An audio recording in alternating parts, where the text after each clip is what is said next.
Buenas tardes con todos. Vamos a dar inicio a la charla del día de hoy.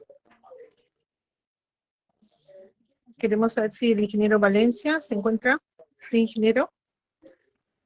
Ya se Sí, inició la Sarita. grabación. Adelante, por favor. Ok, sí, voy a compartir la diapositiva.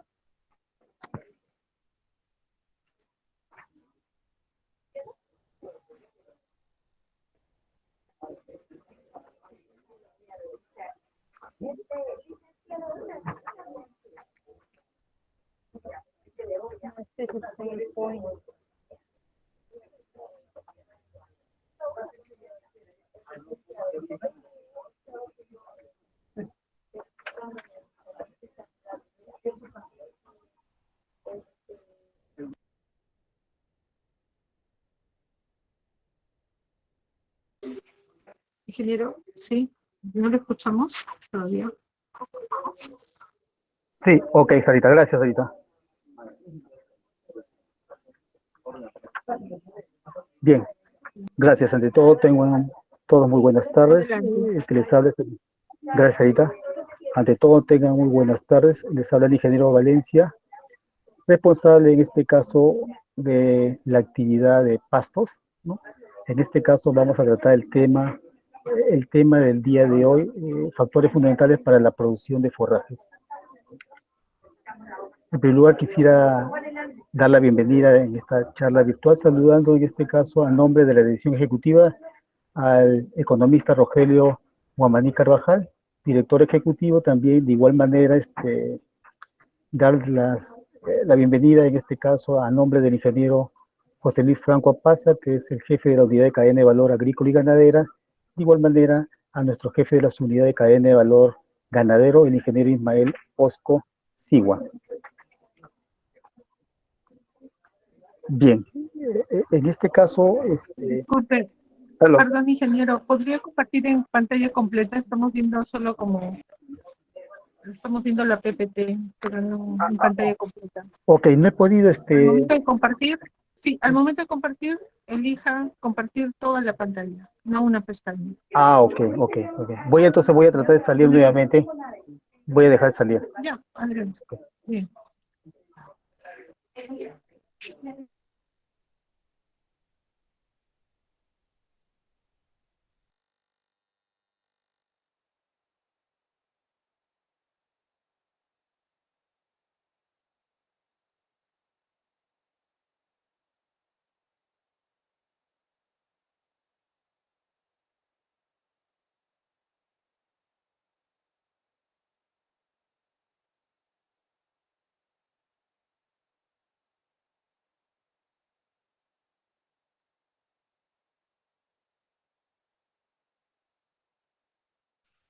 ¿Ahora me crees? Te sigue pareciendo una casualidad que yo estuviera por acá. Yo no has publicado lo que te pedí. Mi mamá estaría comida.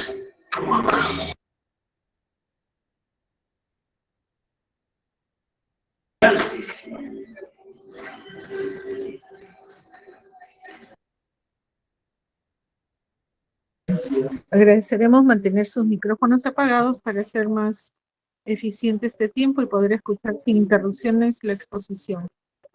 Ingeniero, si gusta, comparto la pantalla. Sí, Sarita, no logro compartir, por favor. No se preocupe.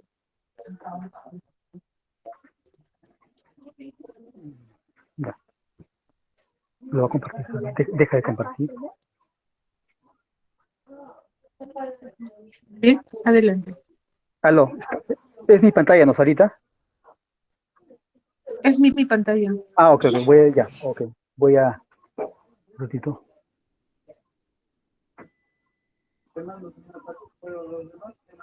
Ok, gracias, Sarita, ahora sí.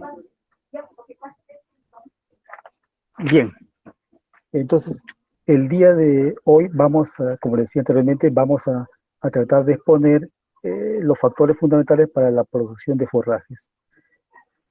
Bien, quisiera empezar indicándoles que nosotros no podemos pensar en una ganadería próspera y rentable si no se dispone, en este caso, de suficiente cantidad de forraje durante todo el año, para lo cual permita una producción constante de esta actividad ganadera, que puede ser tanto para leche, carne, lana y fibra.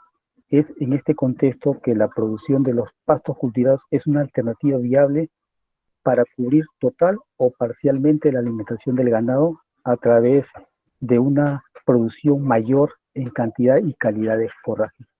Sin embargo, para lograr con éxito esta producción de pastos cultivados, es necesario conocer y tomar en consideración ciertos criterios que debemos tener en cuenta para la producción de forrajes.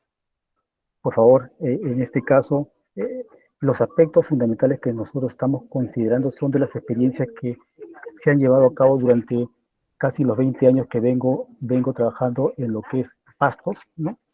En este caso sería la selección de las especies forrajeras. En este caso, es importante elegir, en este caso, qué tipo de especies forrajeras necesitamos instalar, ¿no? Para tomar en consideración de estas especies forrajeras es necesario conocer o seleccionar el tipo de pasturas, ¿no? Teniendo en cuenta, en este caso, el terreno y la duración de las pasturas a instalar, ¿no? Es por ello que vemos en las diapositivas que se deben tomar en cuenta si es un tipo de pastos para corte o para pastoreo. Si es para pastoreo, en este caso debemos tomar en consideración las especies de portes bajos, en este caso, ¿no? Si debemos considerar para corte, debemos tomar en cuenta las especies de portes altos. También es importante considerar en este criterio de selección de las especies forrajeras, como les decía anteriormente, es el terreno. Supuestamente los terrenos de las zonas del centro, de las zonas del norte o de la zona sur del Perú no son iguales en este caso, ¿no?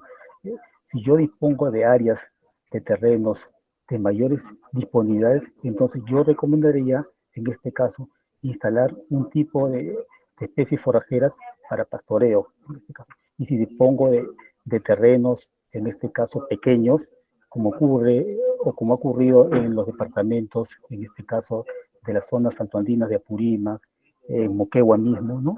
Y en algunos departamentos, entonces yo recomendaría un tipo de semillas, en este caso para corte, ¿no?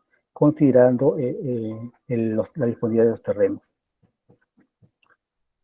Para esta disponibilidad o selección de las especies forrajeras es necesario también tomar en consideración, en este caso, qué tipo de semillas voy a utilizar y cuál es la finalidad.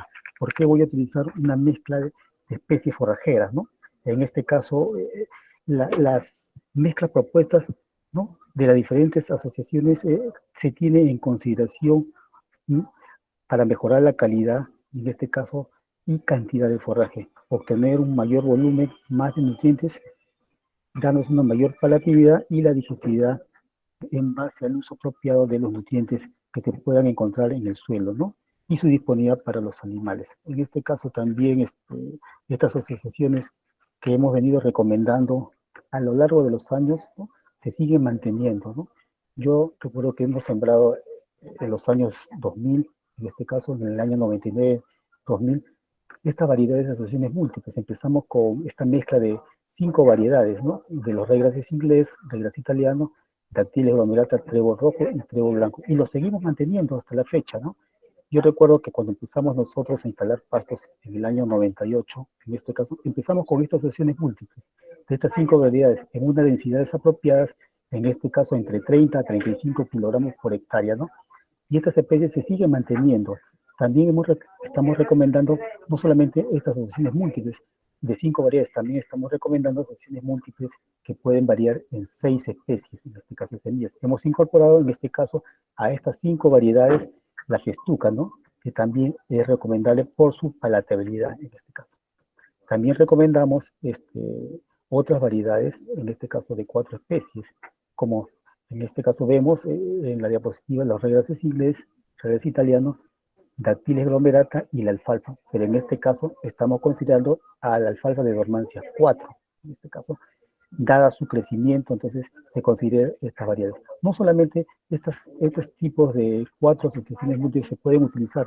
Últimamente hemos coordinado, en este caso hemos tenido reuniones con INIA, de tal manera podemos incorporar nuevas especies o nuevas asociaciones. este caso, ¿no? Y nos han recomendado, en este caso, asociar otras especies, como por ejemplo la alfalfa, dactilis y la chicoria, ¿no?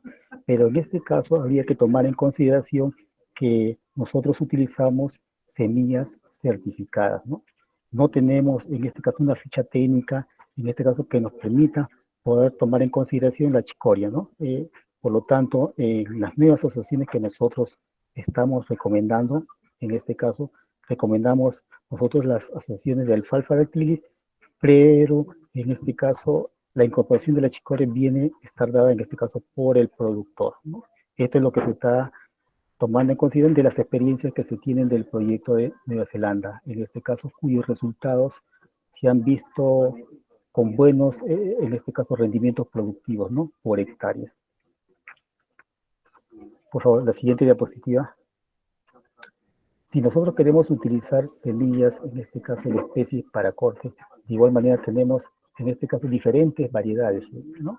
En este caso utilizamos semillas de crecimientos, o en este caso de portes altos. Como vemos, esas asociaciones pueden estar dadas en una mezcla de 2 especies o de 3 especies, ¿no? Como vemos, el regras italiano con el credo rojo en diferentes proporciones que pueden darse entre 20 a 25 kilos por hectárea para el regras italiano y el trébol rojo entre 5 a 8 kilos por hectárea. Siempre mantenemos una proporción entre lo que corresponde a las gramíneas y leguminosas en un porcentaje que podría variar entre 70 a 80% de las gramíneas y un 20 a 30% de las, en este caso, leguminosas. Este es con la finalidad de... ¿Se cortó? ¿Aló? ¿Aló? ¿Se cortó? ¿Aló? ¿Se cortó, Sarita? Este es con la finalidad de evitar problemas, en este caso de timpanismo, ¿no? Que suelen ocurrir en las zonas altoandinas, ¿no? Es por eso, por la agresividad más que todo de las semillas de trébol.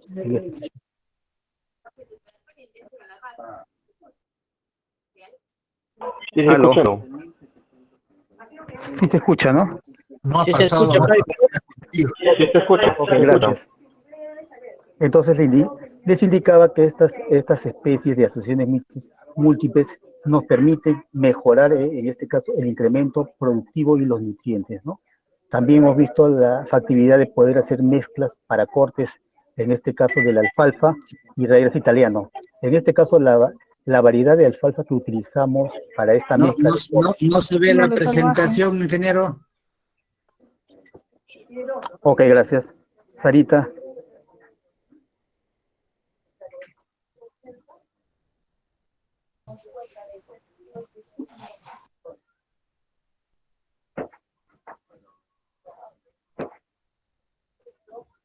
Bien, gracias.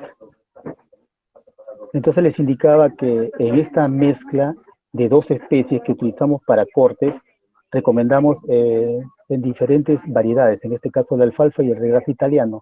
Generalmente, como es un tipo de especie de forraje de porte alto, recomendamos acá la alfalfa de las dormancias, en este caso de 8 a 10, ¿no? Dada por su crecimiento rápido que tiene que ver, en este caso nos permite, en este caso, obtener un máximo rendimiento. De igual manera, Ingeniero, sí. Ingeniero, disculpe, no se ve la diapositiva de paso para corte. Perdón, ahí lo estaba, Sarita. Ahora sí, ahora Ok, sí. gracias. Lo que pasa es que estoy en un lugar de repente que no se puede ver, pero gracias. Ya. No solamente utilizamos estas variedades de semillas, también utilizamos semillas, en este caso, de pastos anuales, ¿no? Recomendamos, como venimos haciendo en las campañas que venimos instalando con el programa presupuestal APP 121, las asociaciones, en este caso, de avena forrajera y vicia forrajera, en las proporciones también que nos indican, ¿no? Vemos en un 70 a 80 kilogramos, en este caso, por hectárea de la avena forrajera y de la vicia en un 30 a 20 kilogramos por hectárea. Siempre y cuando, en este caso, esta asociación se puede utilizar siempre y cuando las semillas sean certificadas, ¿no? Como los indicamos en una presentación que se estuvo hace 3 meses atrás, ¿no? Justifica, pero si es que las semillas no son certificadas, entonces lo que se recomienda en este caso es incrementar el porcentaje de de kilogramos, en este caso, tanto de la avena forrajera, ¿no? Lo ideal, en otros casos hemos utilizado hasta 100 kilogramos por hectárea, cuando la semilla no ha sido certificada.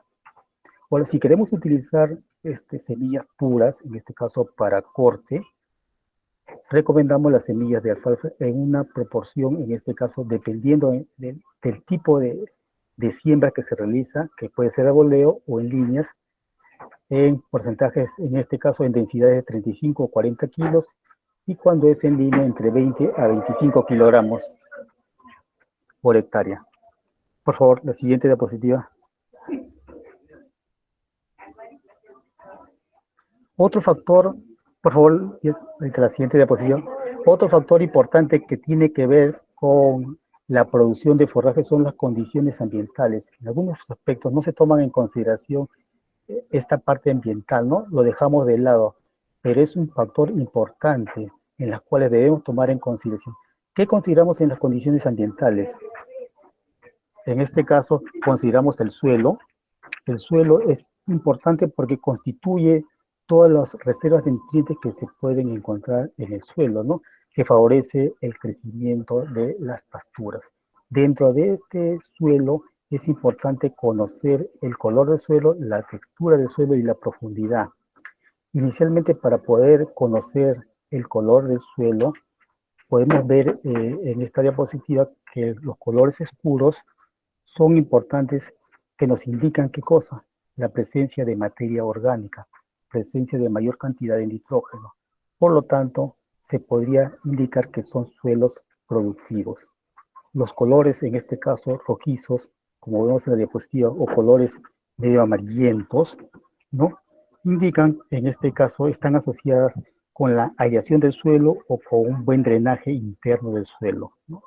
Pero indica también que hay presencia en este caso, de minerales pesados que perjudicarían, en este caso, a la productividad de forraje.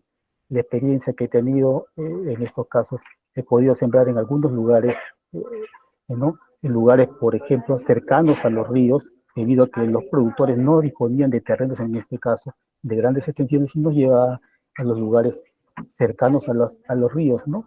Y justamente encontramos suelos de este tipo de colores. A pesar de que nosotros sembrábamos, no teníamos los resultados óptimos que queríamos, ¿no? Entonces, indicamos que estos tipos de colores sí influyen en la productividad del forraje. Tiene que ver con la germinación. Entonces, no se recomienda instalar en estos lugares de colores demasiado, en este caso, claros, ¿no? De igual manera, es importante también tener en consideración la textura del suelo, ¿no? Es importante conocer. Cuando hablamos de textura de suelo, nos estamos refiriendo, en este caso, a las proporciones de arcilla, limo y arena, ¿no? En porcentajes adecuados. Cuando decimos que un suelo es de textura arcillosa, en este caso, cuando predomina mayor cantidad, en este caso, o predominan las partículas más finas, que en este caso son las que son poco permeables para el agua, ¿no? De igual manera, una textura arenosa tiene que ver con la presencia, en este caso, de partículas mucho más grandes, ¿no? Y cuando hablamos de texturas francas, estamos hablando de partículas minerales, en este caso, intermedias, ¿no? ¿Por qué es importante? Es importante porque supuestamente si nosotros sembramos en terrenos con una textura demasiado arcillosa, ¿qué va a suceder? Va a suceder que cuando llueve demasiado en las zonas subtondinas, ¿qué va a suceder? Va a suceder encharcamientos. Y justamente cuando nosotros sembramos los pastos, ¿no? Va a suceder que las semillas van a comenzar a asfixiarse, a ahogarse. Por lo tanto, en algunos casos se van a podrir. Y justamente en estos lugares encharcados o empotrados, ¿qué va a suceder?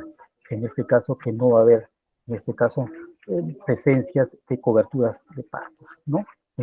Y va a suceder que en estos lugares donde no se ha podido prosperar, en este caso, la germinación de estas semillas, van a estar invadidas por otras especies, en este caso, no deseables para el ganado. Entonces, vamos a tener, en este caso, en vez de tener producción de pastos de alta calidad o de una calidad, en este caso, de producción, vamos a tener, en este caso, especies de forrajes de menor calidad, ¿no? Eso es lo que no queremos nosotros. De igual manera, si sembramos en este caso en una textura arenosa, como ha sucedido en la zona de la costa, estamos hablando en las zonas de Ica que hemos sembrado o en las zonas nortes, ¿qué van a suceder? Va a suceder, como les indicaba, que están conformadas sus partículas minerales, partículas mucho más grandes. Entonces, ¿qué necesitaríamos para que puedan germinar nuestras pasturas? Necesitamos mayor cantidad de agua, supuestamente. Entonces, vamos a utilizar más de lo debido.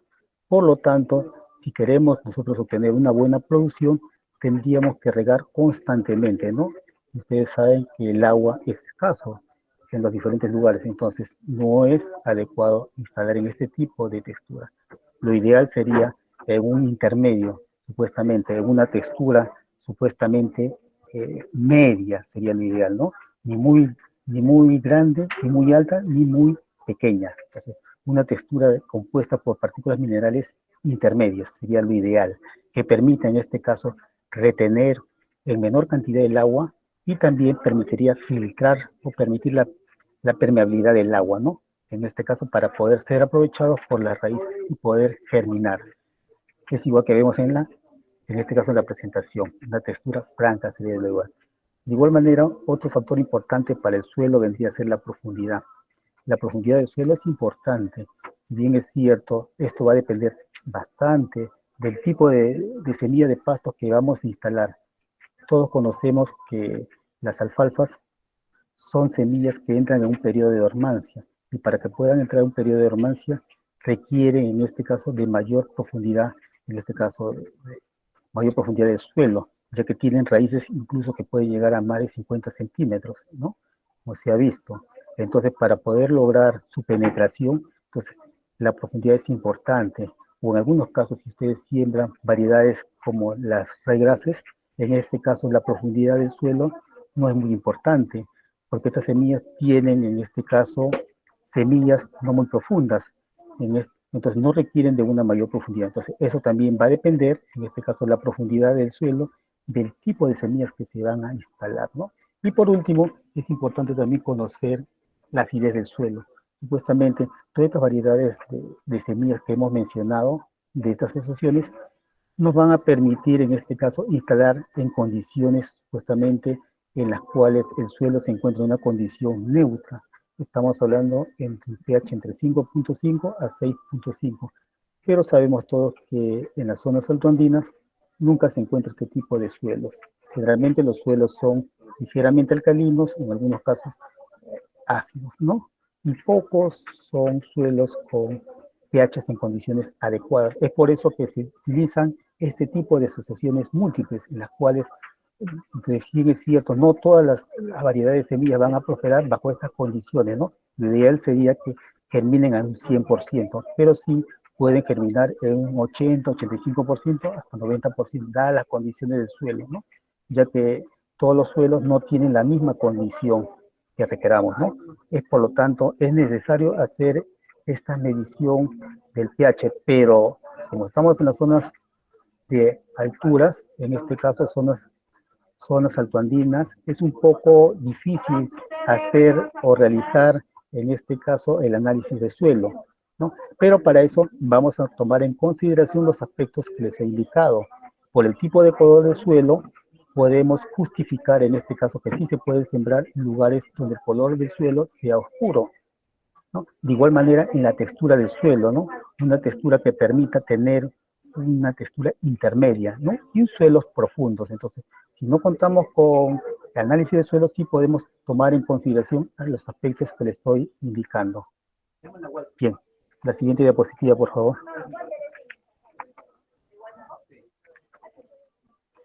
Otro aspecto importante que tenemos que tomar en consideración es la luz. La luz es importante porque nos permite conocer los procesos energéticos, en este caso la fotosíntesis, ¿no? La fotosíntesis. Esto va a permitir que se realice este proceso de fotosíntesis en las partes de las hojas, ramas y tallos. Pero ¿qué sucede para que produzca esta fotosíntesis? En este caso, las hojas tienen que captar la energía luminosa del sol y transformar esa energía luminosa, en este caso, en energía química, en carbohidratos. que van a formar lo que se conoce el pool de carbohidratos, suficientes para poder traslocar, ¿no?, estos carbohidratos que requiere, en este caso, las raíces y los tallos para poder crecer, ¿no? Para que se produzca esta fotosíntesis es importante conocer la temperatura del suelo, la fertilidad del suelo y la humedad del suelo. Son condiciones necesarias para que se produzca esta fotosíntesis, ¿no?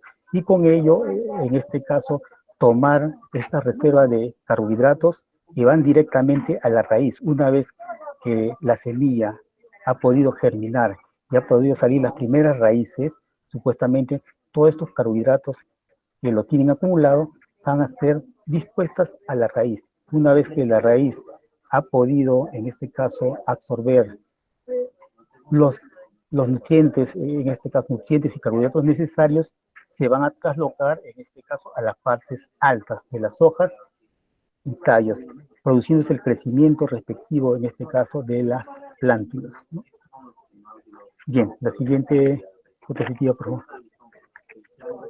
De igual manera, para conocer un poco este padrón o movimiento de los carbohidratos, es necesario irnos a esta diapositiva, ¿no?, en las cuales nos indican cómo es el crecimiento de las pasturas, en este caso, en las raíces y en las coronas, ¿no?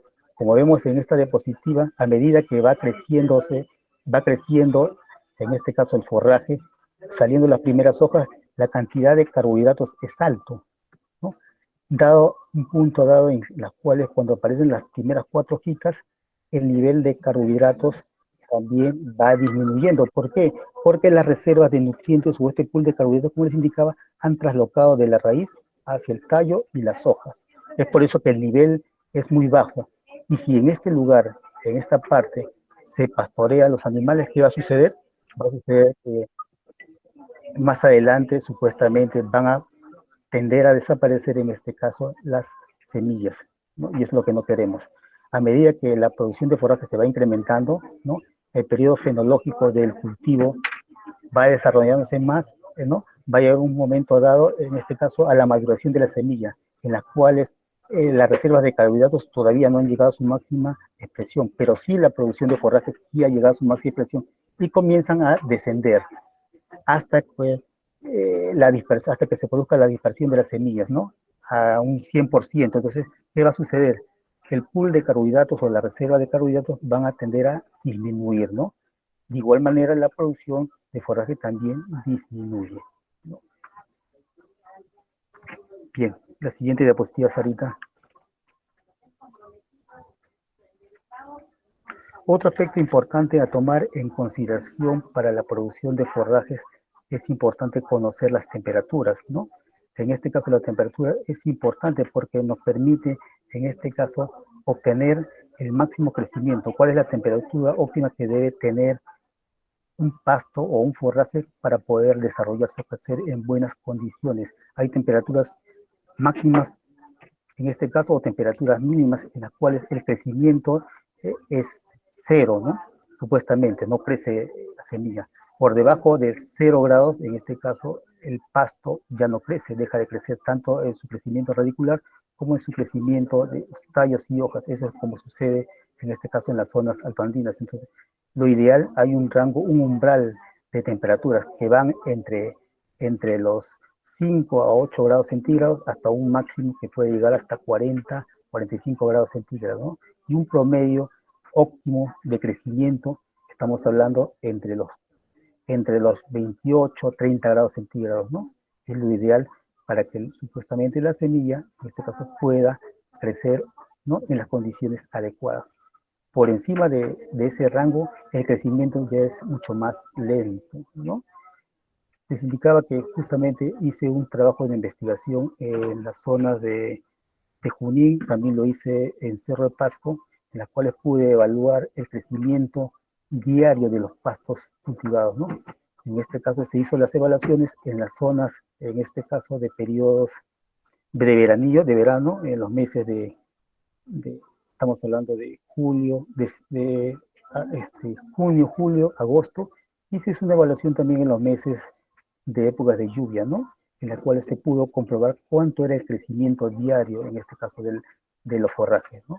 bajo condiciones ideales, el crecimiento óptimo era de 1 hasta 1.5 de crecimiento diario, mientras en las condiciones no ideales, en las temperaturas mínimas o altas, en este caso, su crecimiento era mínimo, ¿no? Incluso en algunos casos no crecía. Entonces, vemos que es importante conocer la temperatura óptima para el crecimiento de estos forrajes. Bien, la siguiente diapositiva, Sarita. Antes de ver otro aspecto fundamental que tiene que ver con la producción de forrajes, ¿no? Que tiene que ver con los sistemas de pastoreo, es importante conocer este diagramita que les estaba indicando antes, en este caso, cómo va evolucionando la reserva de carbohidratos en este caso, en las plántulas, ¿no? Tanto en las hojas, tallos y raíces, ¿no? Cómo evoluciona durante un periodo fenológico, en este caso de crecimiento de un cultivo, en este caso de una gramínea cualquiera, ¿no?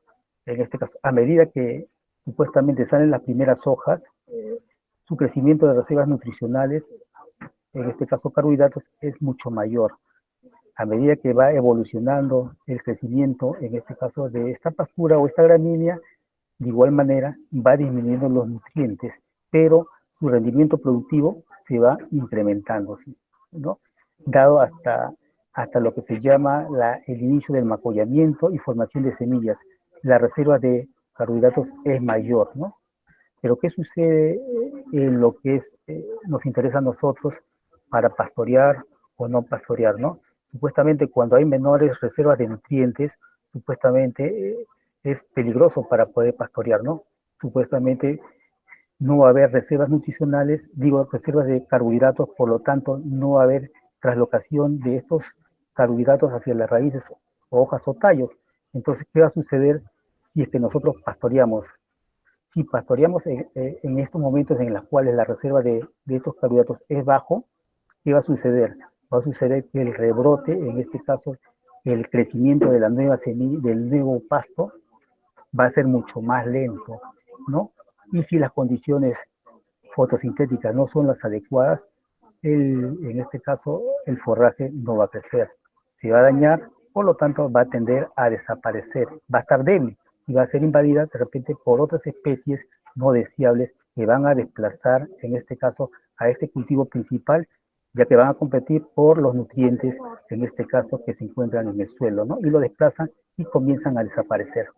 Entonces, son zonas, en este caso, peligrosas en las cuales no se deben pastorear, en este caso, cuando el pool de carbohidratos es bajo. ¿Dónde se encuentra este pool de carbohidratos bajo? Al inicio de la elongación, en este caso, hasta la formación de los primeros panículos, ¿no? O panoja temprana. Y luego, cuando ya comienza, en este caso, el forraje o la gramínea, comienza a formar las primeras semillas, es un indicativo de que hay alta concentración de carbohidratos. Ahí sí se puede recomendar, en este caso, pastorear. Es por eso que otro aspecto fundamental para poder tener en consideración, en este caso, dentro de la producción de forrajes, vendría a ser el sistema de pastoreo. El sistema de pastoreo, ¿no? El sistema de pastoreo que implica una serie de actividades que conllevan a mejorar, en este caso, la producción del forraje y el aprovechamiento de este a través de sistemas adecuados, ¿no? Que nos permitan obtener un máximo rendimiento. Por favor, dentro de estos sistemas de pastoreo se han considerado diferentes criterios, ¿no? En este caso existe un pastoreo continuo, pastoreos en francas, ¿no? Diferentes tipos de pastoreo. ¿Cuándo decimos que es un pastoreo continuo? En este caso, cuando el animal permanece en el campo durante todo el año, tiene la disponibilidad de forraje durante todo el año, ¿no? Pero el problema es que supuestamente al tener la disponibilidad de forraje durante todo el año del animal sin salir de ese lugar, ¿no? ¿Qué va a suceder? Va a suceder o puede suceder que justamente el rebrote del primer pastoreo, supuestamente va a suceder que el animal justamente es muy selectivo, ¿no? Al ser selectivo, consume las especies, en este caso forrajeras, las más tiernas. Y cuando hemos dicho que son las más tiernas, ¿en qué periodo fenológico se encuentran? Supuestamente cuando tenemos entre 3 a 4 hojas, justamente cuando el pool de carbohidratos es mínimo, y si el animal los consume, en este caso va a suceder que no va a dejar que el pasto, en este caso, crezca nuevamente, ¿no? Porque no tiene reservas y va a tener dificultades para poder nuevamente germinar o hacer un rebote adecuado. Por lo tanto, el periodo de rebote va a demorar más tiempo de lo que debe ser, ¿no? También existe otro sistema de pastoreos en franjas. Esto lo vienen realizando los productores en los diferentes lugares que hemos podido visitar, ¿no? Consiste en delimitar sectores, en este caso dentro de un potrero o en este caso dentro de un área de cultivo sembrado, ¿no? En las cuales se divide, en este caso en pequeñas franjas. Para eso se utilizan cercos eléctricos, como se muestra en la figura. Supuestamente, a medida que van consumiendo el forraje en un día o un día y medio, ¿no?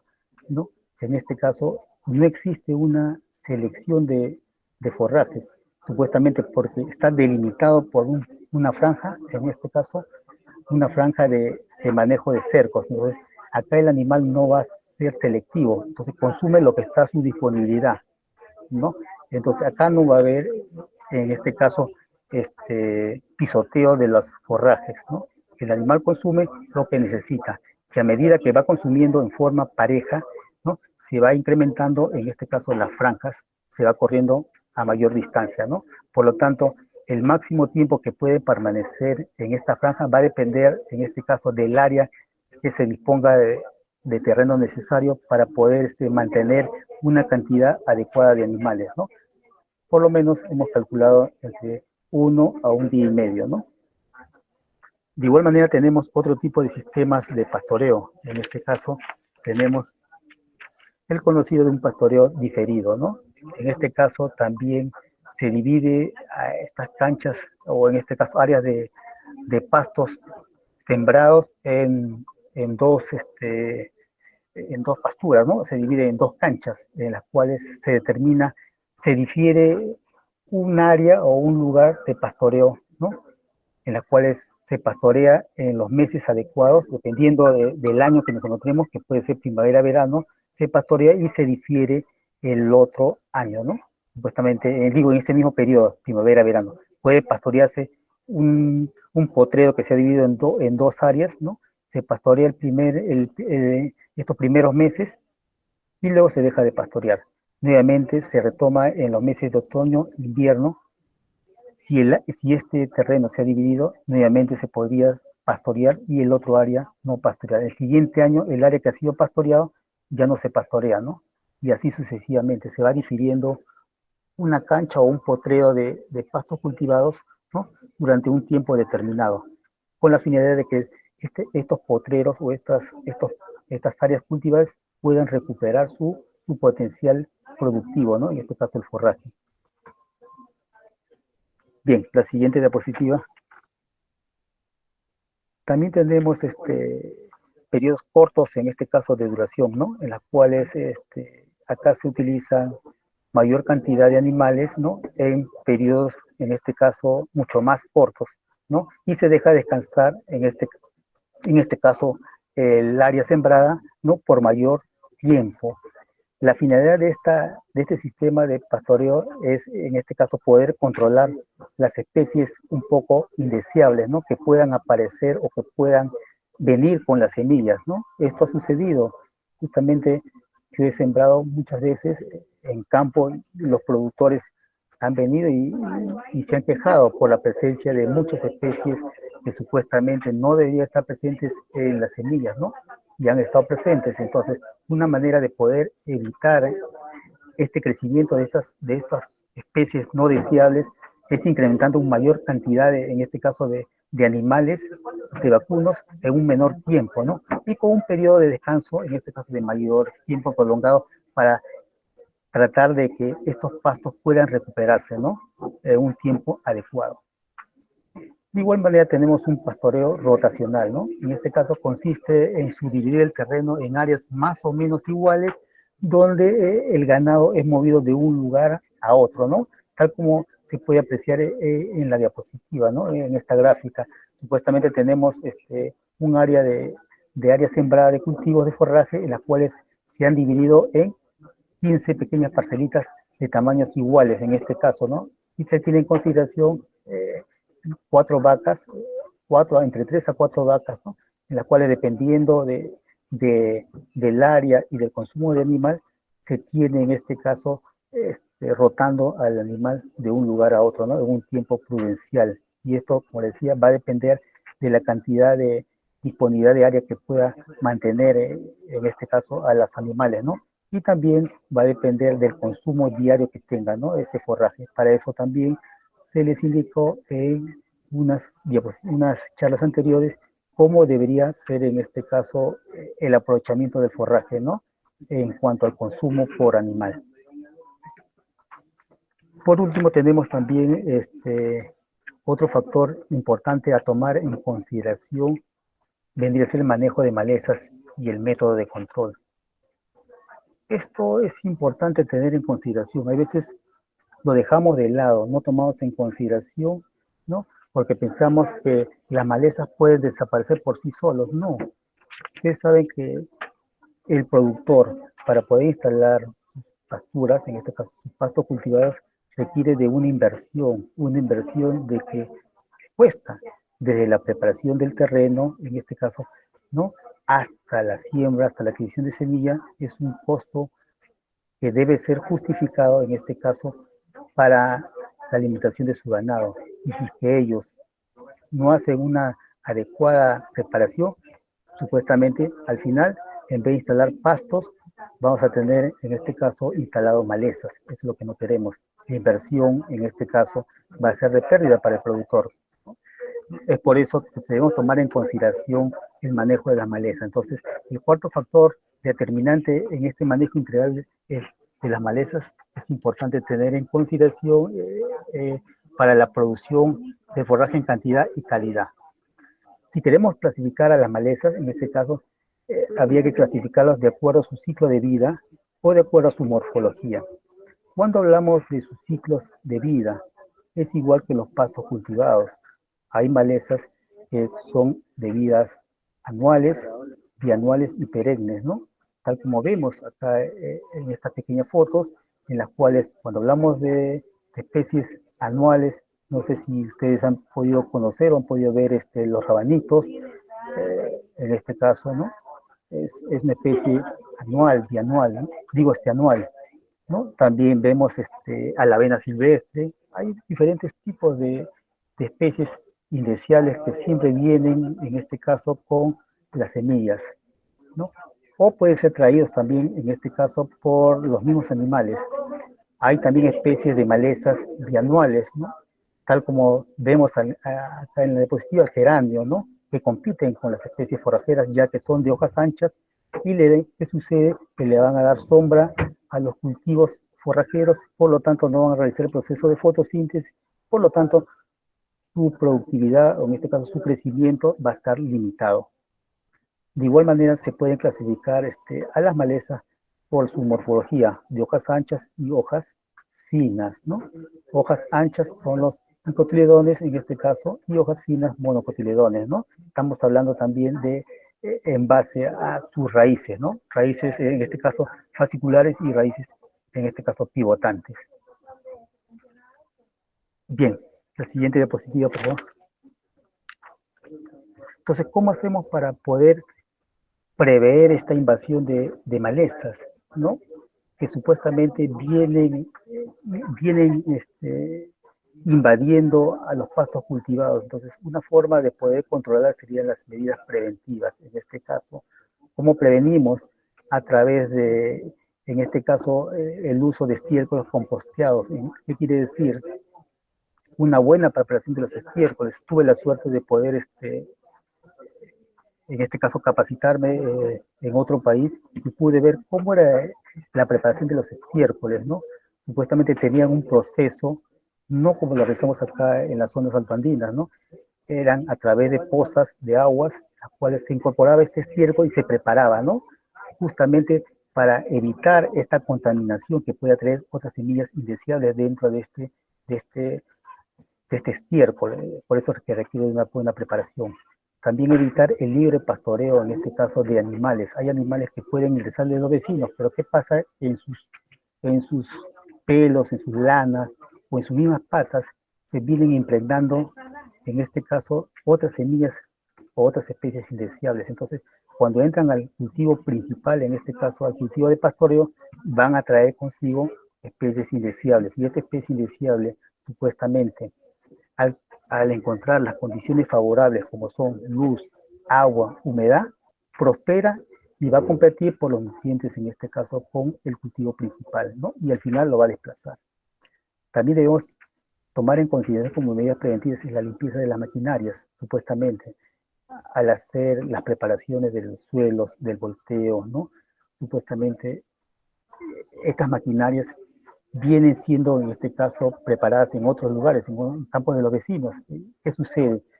Si es que no lo limpiamos, van a traer consigo, en este caso, semillas que de repente no son los apropiados, en este caso, donde estamos instalando, ¿no? Entonces van a ser especies invasoras. De igual manera, se deben limpiar los canales y drenes donde se va a ingresar el agua, ¿no? Son aspectos que se deben considerar antes de la siembra. Por favor, la siguiente diapositiva. También tenemos que tomar en consideración con aspectos de control cultural, ¿no? En este caso, cuando nos referimos a las prácticas de manejo cultural, nos estamos refiriendo a uso de semillas certificadas de calidad, ¿no? Utilizar semillas que nos garanticen un porcentaje de germinación, en este caso, y de pureza, de acuerdo a los estándares establecidos para cada tipo de semilla, ¿no? Es importante comprar semillas de calidad, si bien es cierto, cuestan un poco mayor que una semilla no certificada, pero nos garantiza la seguridad de que esta semilla es pura y cuenta con la calidad necesaria para la germinación.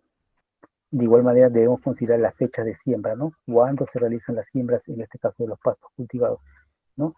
Tomar en consideración generalmente, nosotros sembramos en las épocas de inicio de lluvias hasta, supuestamente, hasta las partes, hasta los meses del año siguiente, ¿no? También es importante tomar en consideración la densidad de siembra. Si utilizamos poca densidad de siembra de semillas, ¿qué va a suceder? Supuestamente, a medida que vamos incrementando el nivel de altitud, el porcentaje de germinación también disminuye. Por lo tanto, se debe considerar que a mayores altitudes se debe incorporar un porcentaje de un 10% de la semilla, en este caso establecida con una densidad apropiada, ¿no? De igual manera es importante también conocer los sistemas de labranzas, la rotación del cultivo y los cultivos competitivos que también se pueden dar, en este caso, dentro de las asociaciones o mezclas que nosotros podemos realizar. Hay cultivos que son muy competitivos, como por ejemplo algunas asociaciones múltiples que instalamos, en este caso, la variación, en este caso, los 5 especies de cultivos, como son raygrases inglés, italiano, dactilis, el trébol rojo y el trébol blanco. Generalmente el trébol blanco es un cultivo muy competitivo, muy agresivo, es una especie invasora, ¿no? Dada que presenta raíces estoloníferas, por lo tanto va a ser un crecimiento, en este caso, muy competitivo y va a desplazar a los otros cultivos que son, en este caso, de raíces superficiales. Es por eso que se recomienda utilizar en proporciones de densidades mínimas, de tal manera que no puedan competir con el cultivo, en este caso, de las diferentes asociaciones. También es importante tomar como una medida de control cultural es la fertilización adecuada, ¿no? Supuestamente, ¿cuándo debemos fertilizar, no? Si bien es cierto, los fertilizantes en estos momentos se encuentran demasiado caros, hay que utilizar otro tipo de fertilizantes que nos permitan cubrir las necesidades de los suelos, ¿no? En este caso les indicaba, por la coloración podemos evitar comprar fertilizantes nitrogenados, pero sí los suelos de sierra, en este caso, son muy deficientes en fósforo y en algunos casos en potasio, ¿no? Para eso se debe utilizar, en este caso, fertilizantes, en este caso, orgánicos, como el guano de las islas, cuyo porcentaje de fertilizantes, o en este caso de fósforo, es adecuado en una proporción mínima, ¿no?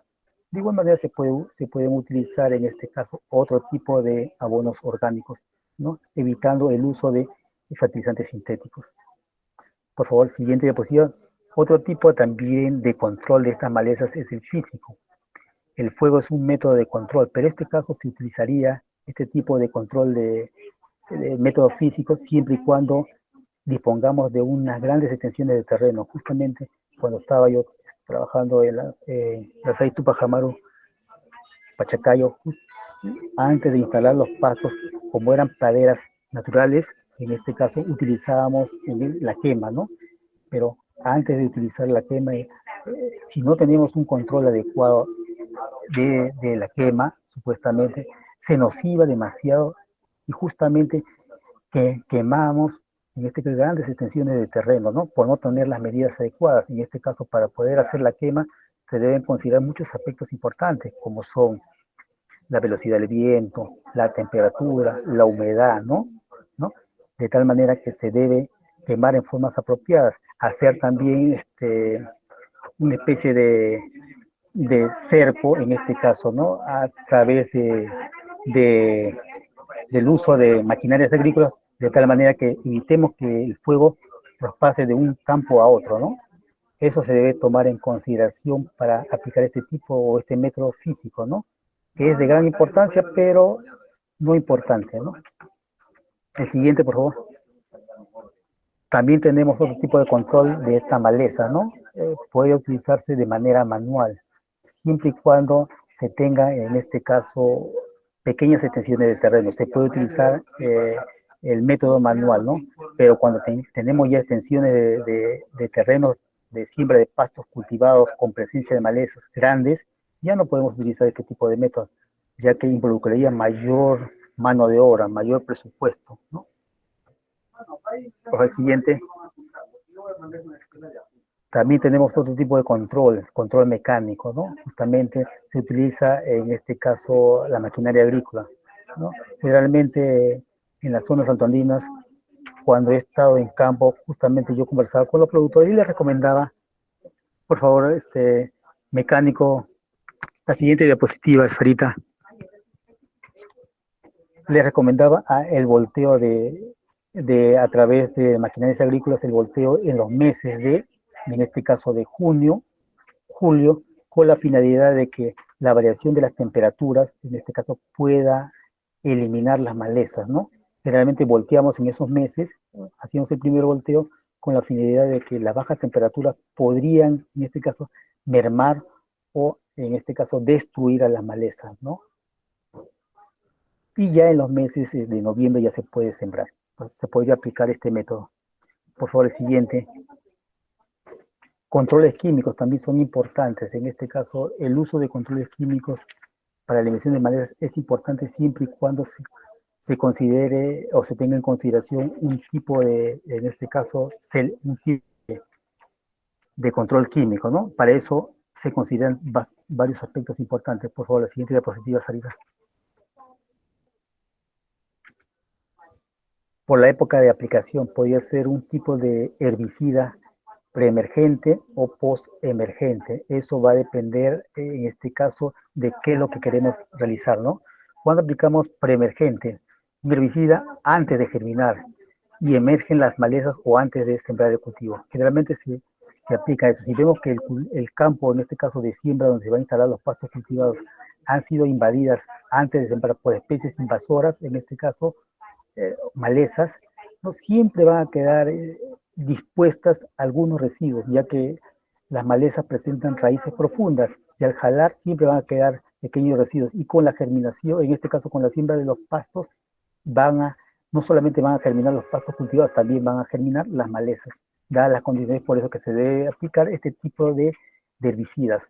O también se puede aplicar post-emergente, una vez que ya han germinado, en este caso, el cultivo de semillas de pastos, de igual manera han germinado las malezas, ¿no? También se puede aplicar este tipo de herbicidas de tal manera que podamos controlar, en este caso, la invasión de especies indeseables, ¿no? Este tipo de químicos podemos aplicar en grandes extensiones de terreno, ¿no? Cuando se siembran 5 hectáreas, 10 hectáreas, podríamos aplicar en cantidades adecuadas. También tenemos por su efecto sobre la planta, ¿no? Es más selectivo, ¿no? Se aplican herbicidas que justamente pueden controlar de una u otra manera, en este caso, a la maleza, ¿no? Y se pueden utilizar este tipo de herbicidas. Por favor, la siguiente. Y también por la forma como actúa, ¿no? Pueden ser sistémicos, ¿ya?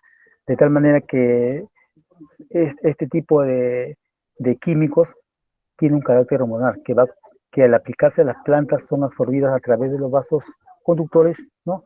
Como tenemos el xilema y fluema, van a producir trastornos fisiológicos en el crecimiento del forraje, ¿no? De tal manera que van a producir la muerte del forraje, supuestamente de estos forrajes indeseables. Con esto podemos, en este caso, controlar a estas malezas, ¿no? Y de las cuales podemos evitar que en este caso nuestra producción de forraje pueda mermar o disminuir, ¿no? Entonces, estos 4 criterios que les he explicado hay que tomar en consideración para poder mantener nuestra producción o nuestra productividad de forrajes y poderlos mantener no solo en 5 años, sino por lo menos mantener en 10 años, que sería lo ideal, y toda nuestra inversión justificaría, ¿no? En lo que es en la producción, en este caso, de nuestra actividad ganadera, que puede ser en leche, carne, lana o fibra, ¿no? Bien, gracias con todos. Gracias, Sarita.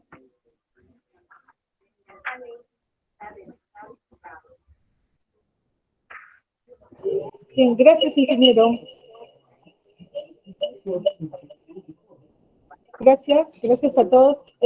Quisiéramos saber si tienen algunas consultas aquí en el chat. Ingeniero, han dejado algunas. Bueno, sí, las preguntas son sobre el PPT. El PPT se les va a entregar a todos los que se han inscrito en el formulario de inscripción que se les hizo llegar. Si alguien tuviera alguna consulta, puede levantar la mano para formularla o escribir en el chat. Si tienen alguna consulta o comentario. Bien, William Rivas ha levantado la mano. Adelante, William, te escuchamos. Buenas tardes. Nomás que pregunta, quería agradecer al ingeniero por el tema que nos ha brindado. Muy importante, personalmente yo soy de Puno, entonces para esta zona muy interesante todo lo que el ingeniero, todos los temas que nos ha vertido. Y muchas gracias. Saludos desde Puno. Muchas gracias. Brenda Leona también ha levantado la mano. Brenda, te escuchamos. ¿Qué tal? Buenas tardes. Felicitaciones, ingeniero, por el tema compartido. Muy interesante. Un saludo desde la ciudad de Cerro de Pasco, desde el distrito de Guayllay. Mi consulta es la siguiente. ¿Qué especie recomienda para altitudes mayores a 4.500 metros sobre el nivel del mar?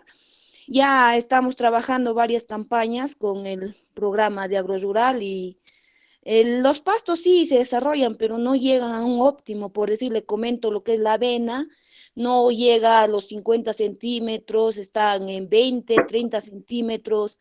Bueno, a pesar de que tomamos todas las medidas recomendadas por parte de agrorural, de esa parte quisiera que un poco me oriente, qué especie, tal vez otra parte de lo que es dactilis, de lo que son los reygrases, la avena, otra especie tal vez desde su experiencia podría ayudarme, orientarme a otra especie tal vez que pueda trabajarlo a esta altitud. Muchas gracias. Ok, cómo no. Sí, les explicaba que hay que tener en consideración el ámbito, en este caso, a instalar. Si bien es cierto, en Cerro de Pasco, en este caso, estamos hablando de una altitud mayor a los 3.800 metros sobre el nivel del mar. Yo he instalado en la zona de Cerro de Pasco, ¿no?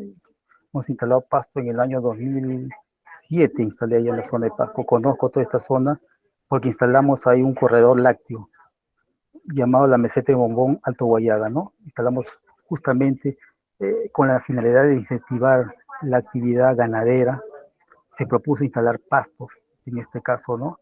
Instalamos en toda la zona de Cerro de Pasco, instalamos buena cantidad de pastos y, como decía, dadas las condiciones adecuadas en las cuales se encuentra ubicada Cerro de Pasco, estamos hablando, las temperaturas son bajas, y les indicaba en la disertación de la diapositiva en este caso, cuando son temperaturas menores a 0 grados centígrados, supuestamente, ¿qué sucede?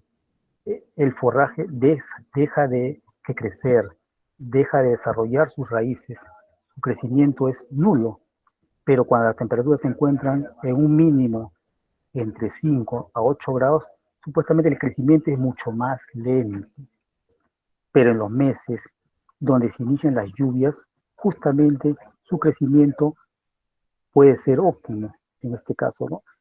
Y le decía que hicimos un estudio, un trabajo de investigación en la zona de Cerro Pasco, ¿no? Hicimos un trabajo de investigación en las cuales evaluamos los pastos asociados, las 5 variedades. Encontramos crecimientos óptimos justamente en esta mezcla de 5 especies de cultivos de semilla de pastos de los raigrases, dátiles y tréboles, que era lo más adecuado, dadas las condiciones del forraje, cuyos crecimientos en algunos casos fueron de 1 centímetro por día, ¿no? Su crecimiento. Justamente en esos periodos de mayor intensidad de luz, mayores lluvias, ¿no? En las cuales justificaba esa variedad.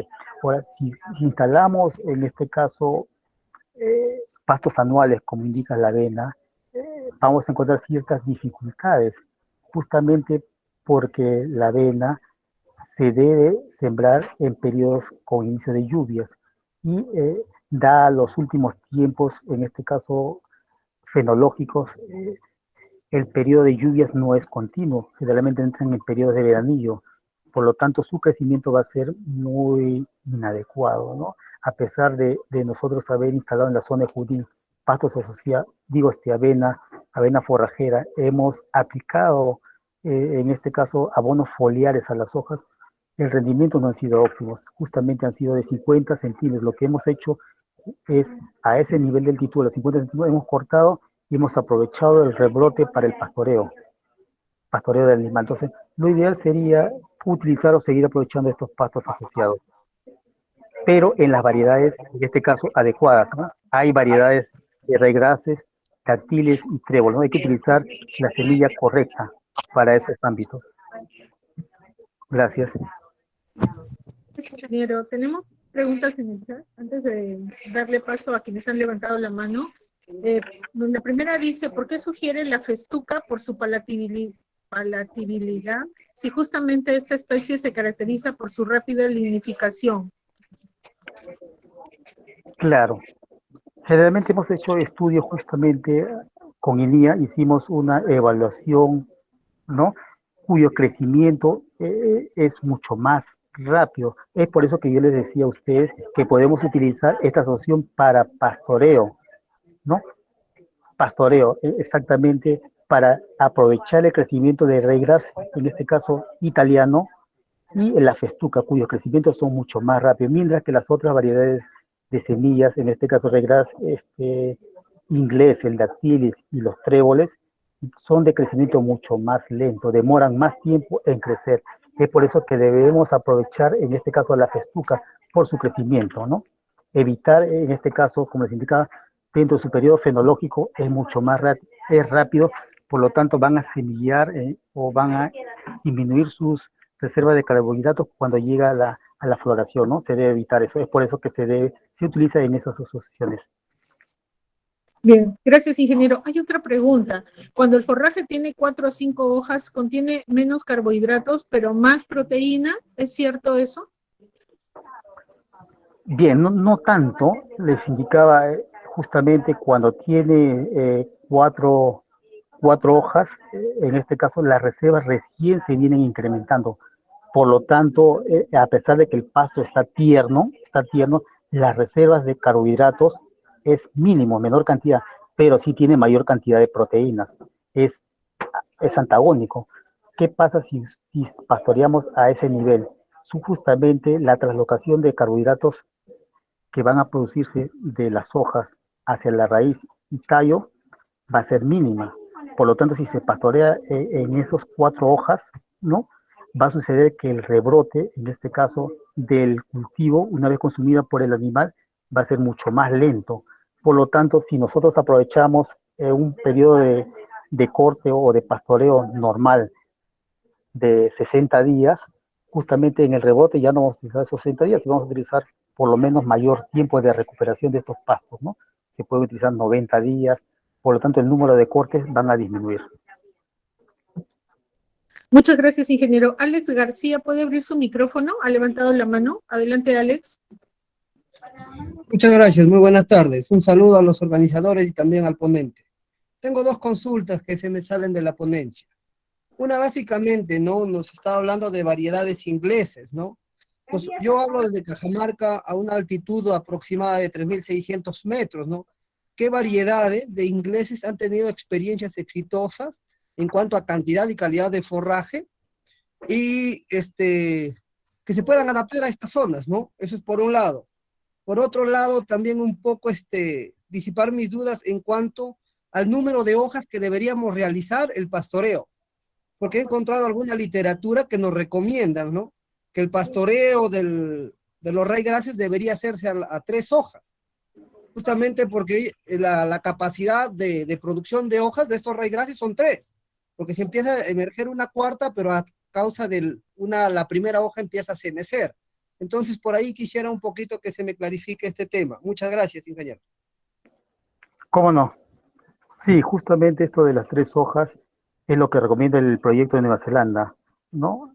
Los neozelandeses recomiendan utilizar cuando los pastos o el periodo fenológico de cultivo se encuentran en 3 hojas, ¿no? Aprovechar al máximo. Y como decías, la reserva de carbohidratos también es un poco complicado porque se encuentra en una mínima expresión.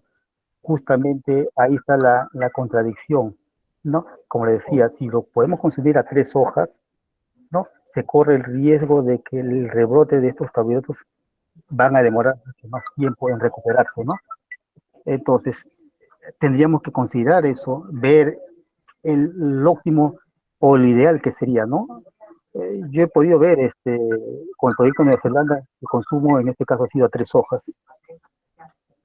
Ya, ahora, en lo que respecta a tu siguiente aclaración o consulta respecto a los raygrases, sí, en la zona en este caso de Cajamarca, no hemos utilizado mucho estos raygrases, en este caso raygrases tradicionales, como son los raygrases tréboles, raygrases inglés, ¿no? Italiano. Hemos utilizado más que todo híbridos o los tetraploides, en este caso los tetraploides, ¿no? Hemos utilizado bastante las zonas con buenos resultados óptimos, y esto está en la última evaluación que fuimos a realizar en Cajamarca el año pasado, este año, en el mes de marzo, los resultados fueron óptimos, ¿no? Con estas variedades que introducimos allá en la zona de Cajamarca, sobre todo los tetraploides, ¿no? Gracias. Gracias, ingeniero. Hay una pregunta en el chat. Faustino Mamani nos dice desde Puno, buenas tardes. La consulta es, ¿cuál es el mes óptimo para sembrar alfalfa en la región Puno? Bueno, lo que pasa que en Puno es un poco atípico en comparación con otras zonas. Justamente el periodo de lluvias se inicia en los meses de diciembre con mayores intensidades, ¿no? Y se prolonga hasta los meses de enero y febrero, ¿no? Justamente es ahí en estos meses en los cuales se recomienda instalar estas pasturas. Es diferente a los otros ámbitos, en este caso en la zona centro o en las zonas norte, ¿no? En las cuales el inicio de lluvias son mucho más antes, en las cuales se recomienda sembrar en los meses de noviembre a diciembre, ¿no? Pero con la salvedad de que en Puno justamente ellos siembran con pastos y ellos no realizan sus cortes a los 4 o 5 meses al final de la lluvia, sino los mantienen creo que por lo menos un año en algunos casos he podido observar, ¿no? Con la finalidad de que estos cultivos puedan incrementar en este caso las raíces, ¿no? Para evitar que puedan en este caso puedan ser consumidas en los momentos no adecuados, ¿no? Bien. Gracias, Gracias. ingeniero. Bien, Mario Maluki, de Coronado desde Cajamarca, lo saluda desde Chota y le hace una sugerencia. En esta zona se viene instalando pastos ya hace algunos años, pero siempre nos encontramos limitados por la calidad forrajera que se obtiene, ya que las semillas usadas no se adaptan muy bien a la zona. Aquí la variedad que más se usa es el Ecotipi cajamarquino y sí hay buenos resultados. ¿Se puede hacer viable para próximos proyectos? Esa semilla, me imagino. Claro, sí, justamente hemos tenido una reunión en el mes también me parece febrero, justamente con INIA de Cajamarca, y ellos recomendaban utilizar este ecotipo cajamarquino, ¿no? Pero el problema que tenemos con el ecotipo cajamarquino es que no cuenta con una ficha técnica, en este caso validada por SENASA, ¿no?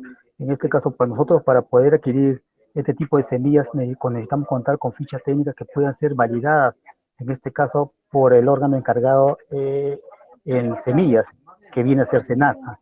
Y al no contar con estas fichas técnicas validadas, no podemos comprar esta semilla, a pesar de haber dado buenos resultados, ¿no? En la zona de Cajamarca también he podido observar que hay campos experimentales en Puno, en el línea Puno he visto también campos experimentales con el ecotipo cajamarquino y que se puede observar que sí tienen buenos resultados.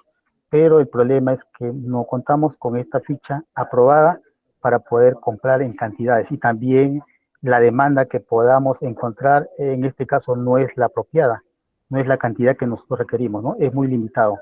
Es por eso que no utilizamos este tipo de semillas ecotipo cajamarquino, pero sí recomendamos que los productores podrían incorporar dentro de las asociaciones que nosotros recomendamos, ¿no? Utilizar este ecotipo cajamarquino en una proporción adecuada, ¿no? Que justifique su rendimiento productivo.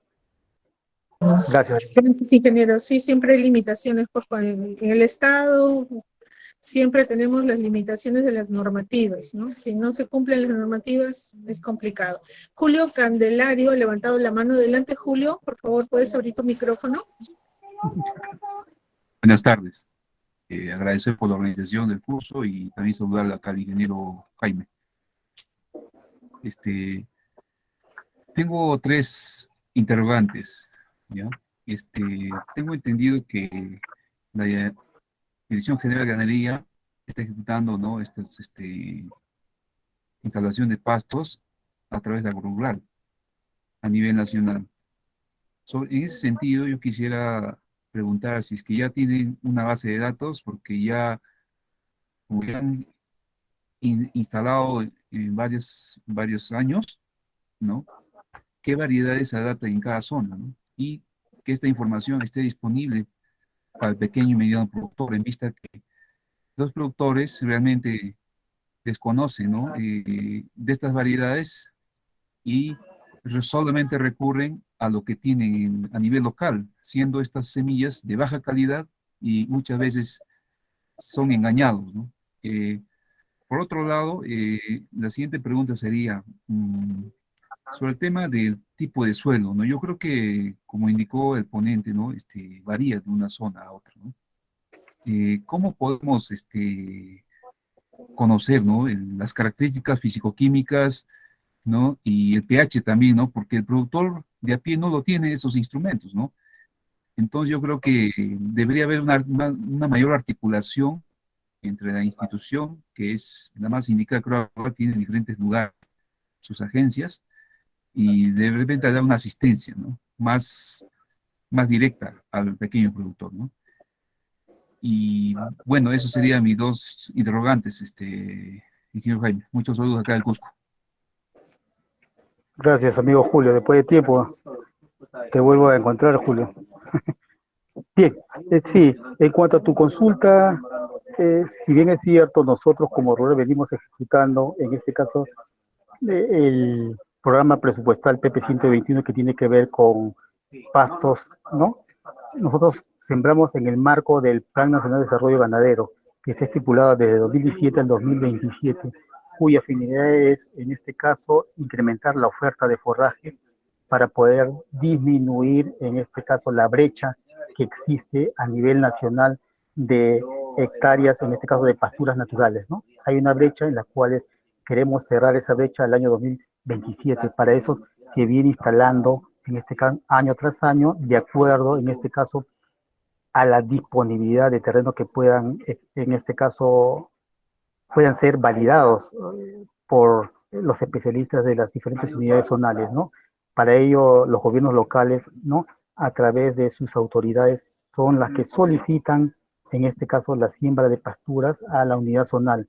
Ellos nos remiten a nosotros, en este caso a la sede central, y en coordinación con la Dirección General de Desarrollo Ganadero, ¿no? Tenemos mapeado, en este caso, los predios de los productores que año tras año vienen recibiendo estos, en este caso, este apoyo en cuanto a la asistencia técnica y la siembra de pastos, ya que manejamos un sistema, en este caso, no nosotros, sino maneja la Dirección General de Desarrollo Ganadero, lo que se llama el soporte de decisiones ganaderas, que es el SODEGA, ¿no? En la cual se viene registrando toda la información de los predios del productor ganadero, ¿no? Y sus parcelas, ahí se viene registrando, ahí se tiene esa base de información, ¿no? Cuántas hectáreas se ha instalado a la fecha en las diferentes regiones, ¿no? En este caso, ¿no? Y qué distritos se han venido considerando en base al potencial de la actividad ganadera, ¿no? Eso es lo que se tiene, ¿no? Coordinado en este caso, ¿no? Y lo otro es las variedades de semilla. Nosotros hemos utilizado diferentes variedades de semilla. Para ello también hemos tenido que validar estas propuestas de semillas con las diferentes unidades zonales, en este caso con la unidad zonal de Cusco. Para ello también se han coordinado con INIA, en este caso INIA es el ente o una institución encargada de hacer las investigaciones, en este caso de las variedades de semillas que se adaptan adecuadamente en las diferentes zonas, en los diferentes ámbitos, ¿no? Y hemos utilizado desde la avena forrajera de diferentes variedades, ¿no? Que existen, en este caso, liberadas por las estaciones experimentales de INIA, ¿no? Son 8 que están liberadas, en las cuales nosotros venimos utilizando de acuerdo a lo que recomienda, en este caso, las unidades experimentales para cada ámbito, ¿no? Tenemos también el triticale, hemos utilizado bastante triticale, es una semilla en la cual nos ha recomendado INIA, en este caso, la estación experimental de la zona de Cusco, ¿no? Hemos utilizado bastante porque había una demanda de parte de los productores que requerían esta necesidad. Hemos utilizado también otras variedades, en este caso cebada, para poder asociarse con las diferentes variedades de semilla, en este caso de alfalfa, ¿no? Y las más conocidas, las alfalfas de las diferentes dormancias, dormancia 3 a 4, igual manera dormancia 5 a 6 y la dormancia de 8 a 10. Hemos utilizado las 3 dormancias en la zona de Cusco y los ya conocidos, las asociaciones múltiples de las 5 variedades, de 3 variedades también hemos utilizado allá en la zona de Cusco. Y lo último, en cuanto a tu consulta en este caso, que pedías, en este caso, conocer los pHs, en este caso, de los terrenos, ¿no? Justamente hemos tenido una reunión, no solamente en la zona de Cajamarca, también en la zona de Puno, en las cuales nos informaron que, en este caso, los gobiernos regionales tenían mapeado los ámbitos en los cuales disponían de los lugares en los cuales se encontraba la disponibilidad, en este caso, de los pHs del suelo, ¿no? Ellos ya tenían mapeado. En este caso les correspondería a los gobiernos regionales y ellos nos facilitan esa información de tal manera que nosotros podemos utilizar este instrumento, estas herramientas para poder sembrar los pastos, ya que los pastos son muy sensibles, como decía, a los suelos muy ácidos, ¿no? Salvo algunas especies que se pueden adaptar, pero los pastos, en este caso las leguminosas, son muy susceptibles como la alfalfa. Entonces tenemos que centrarnos en aquellos lugares que tengan un pH, en este caso recomendable, entre 5.5 hasta 6.5, ¿no? Gracias, Sarita. Gracias, ingeniero. Hay una consulta, Cindy Bocanegra Delgado pregunta desde La Libertad. En las zonas de la sierra, de la región Libertad, ¿qué pasturas recomienda cultivar para alimentar a animales menores? Le agradece su respuesta. Bueno, en la zona Libertad sí, hemos utilizado bastantes variedades de semilla, ¿no? Hemos utilizado desde el maíz chalero, esto va a depender también de la disponibilidad de agua de riego, ¿no? Hemos utilizado variedades en las cuales seguimos recomendando, en este caso venimos trabajando con la unidad zonal en este caso de La Libertad, ¿no? Con ellos trabajamos las variedades que ellos nos recomiendan y utilizamos las diferentes variedades, ¿no? Hemos utilizado hasta los pastos asociados, pero en algunos casos no han prosperado como debe ser, ¿no? Debido a las dificultades, en este caso de la disponibilidad de agua, hemos tenido que utilizar otras variedades, ¿no?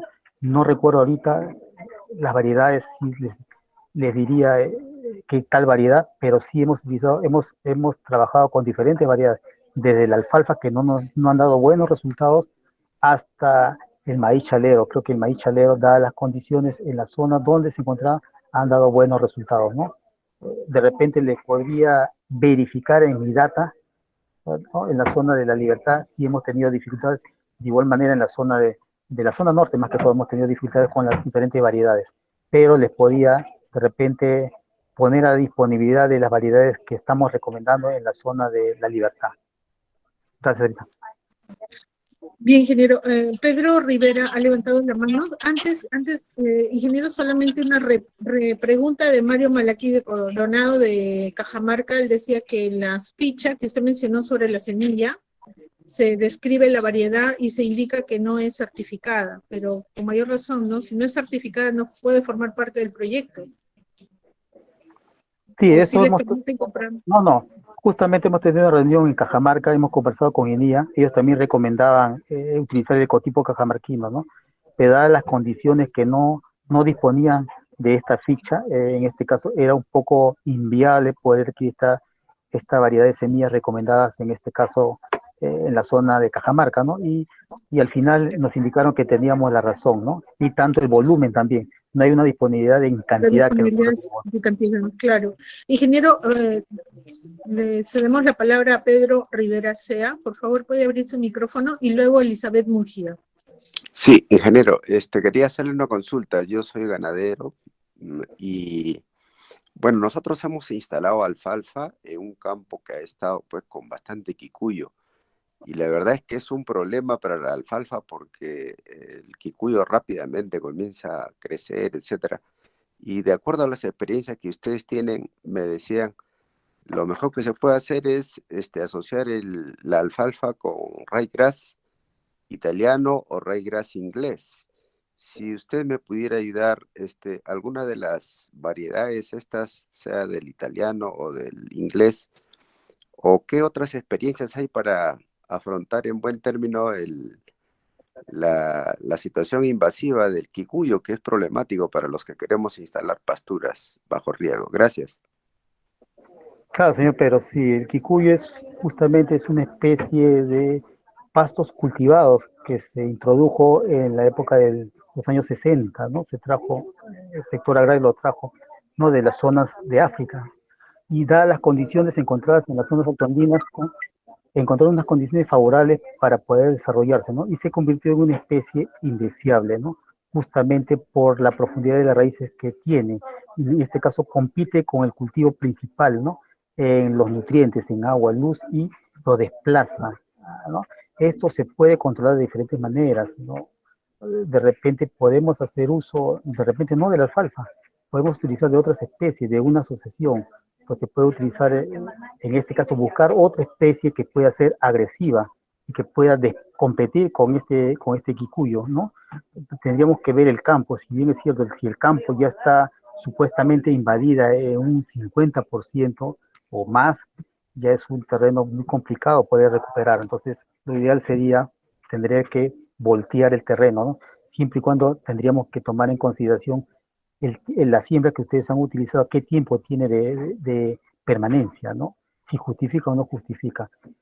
Si tendríamos en menor cantidad, en este caso de lo indicado, se podría utilizar como alternativa un cultivo agresivo. En este caso estamos hablando de los tréboles, ¿no? Que tienen la misma agresividad, por lo tanto podrían competir con el quicuyo, ¿no? En las medidas adecuadas, y podría en este caso desplazar, ¿no? O evitar que el quicuyo pueda prosperar, ya que en algunos casos los tréboles tienen hojas anchas, en este caso van a poder tapar en este caso la absorción de la luz, por lo tanto no va a poder generar esa fotosíntesis y poder desarrollarse estos nutrientes para poder crecer su raíz y tallos, ¿no? En este caso sería una alternativa utilizar los tréboles, ¿no? Pero ya no la avena, sería otra variedad. Podría ser la avena, en este caso, digo, el trébol asociado de repente con un ryegrass, ¿no? Gracias. Ingeniero, por su respuesta. Elizabeth Mujía, ¿puede abrir su micrófono, por favor? Sí, ingeniero, bueno, primeramente buenas tardes, ingeniero, felicitarle por la ponencia y agradecerle. En segunda, que quisiera hacerle una consulta. Bueno, yo estoy en la capacitación, soy de Pasco, en un distrito que es Yaruyaca, en la altura, que más o menos está a una altitud de 4.300. Hemos instalado pastos cultivados de asociaciones de dactila, reyes, trébol.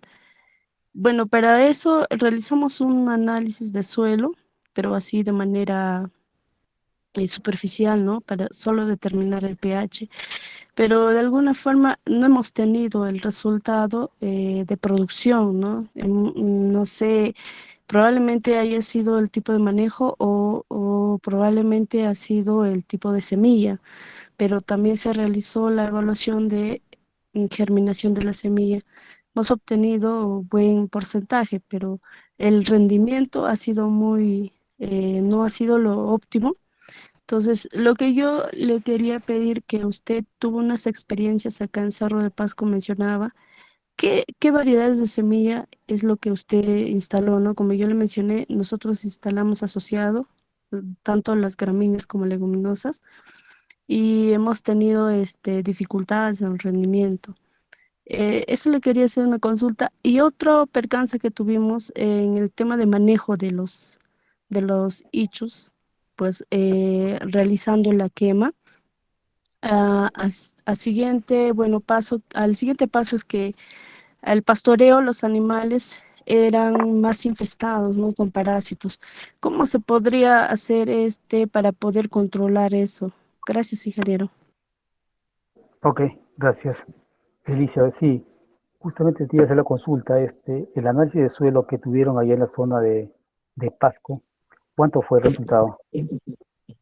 Bueno, obtuvimos entre 5, 6 y 7, porque eran diferentes parcelas que estaban ubicadas en diferentes lugares. Obviamente que también en la altitud, al hacer la evaluación con GPS, hemos obtenido diferentes altitudes, pero entre 4.300, o sea, eso era el rango, ¿Era, y el era el primer rango del cultivo? pH era ¿No era di- el primer cultivo dígame. o antes ya venía, o sea, ya venía de una rotación de cultivo o Sí, era de ya un habían de pasto instalado nativo? los pastos. Sí. Ah, ok.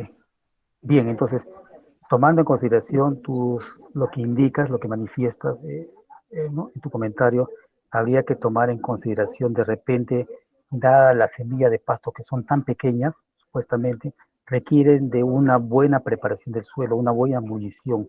Hay veces decimos que en la preparación no invertimos demasiado presupuesto y ¿qué sucede? Volteamos el terreno y generamos de repente pequeñas champas y con eso es suficiente para poder instalar nuestros pastos, ¿no? Entonces, habría que ver también si fue adecuado o no la preparación del terreno. El valor del porcentaje de nutrientes también es importante conocer si justamente era lo adecuado o no. En el análisis de suelo te manifiesta el porcentaje de NPK, supuestamente, ¿no? Nitrógeno, fósforo y potasio, que son nutrientes esenciales para el crecimiento de los forrajes. Yo tengo una experiencia en la zona de Cerro de Pasco, justamente en Inacaca. En Inacaca, por la zona de Huachón, había una comunidad campesina justamente que ellos instalaban todos los años su semilla de pasto y no tenían buenos resultados. Y cuando en el año 2000, recuerdo en el 2007 que estábamos ahí en la zona de Inacaca, nos llamaron para poderles apoyar a ellos y ver sus predios, ¿no? ¿Por qué no prosperaban sus pastos? ¿No? Supuestamente ellos volteaban año tras año las semillas que habían invertido, ¿no? Y fuimos a evaluar sus terrenos, en este caso, le indicamos cómo debería ser la preparación, le enseñamos incluso al boleo de los terrenos, ¿no? Evaluamos el terreno y lo sembramos a ellos, ¿no? En ese tiempo. Y yo volví después de un año a la zona de Inacaca porque teníamos que hacer una reevaluación a Cerro de Pasco y volvimos al lugar para ver en qué condiciones se encontraba, ¿no? Y me encontré con el presidente de la comunidad campesina de Ninacaca, en este caso, me llevó nuevamente a ver a la zona de Huachón y justamente ellos indicaban que sí había prosperado la semilla, había germinado, no en las condiciones que ellos quisieran a un 100%, pero sí era un óptimo adecuado. En este caso estamos hablando de un 70-80%, ¿no? En comparación a lo que ellos venían sembrando año tras año, que venía en un 30%, ¿no? Entonces, los resultados fueron el manejo que se tenía que hacer, ¿no? En este caso, en la preparación del terreno, tenía que ver mucho con la forma de boleo, las semillas que deberíamos instalar, en este caso adquirir semillas certificadas, supuestamente en la preparación, no solamente es comprar semilla y mezclar, debería mezclarse en proporciones adecuadas, incorporando el emulsante, ¿no? Para hacerla, en este caso, para poder facilitar, ¿no? Y todo esto justificó con el incremento de la productividad, ¿no? La cobertura vegetal. Gracias.